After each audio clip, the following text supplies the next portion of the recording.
Okay, umaandar ng window type inverter LG R32. Ang problema na ito, pag ginoon ayaw mag start, walang fan, walang lamig, umaandar yung compressor, umaandar yung fan, walang error.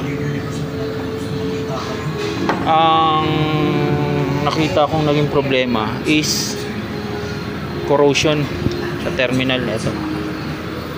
Tinutbrush ko na lang at nilinis ko ng WD-40. Tapos meron ding corrosion sa board dito. Trinay ko nang linisin at so far after ko linisin nag-okay naman, pero under observation pa rin to. Ano pala to, 1 horsepower na LG inverter.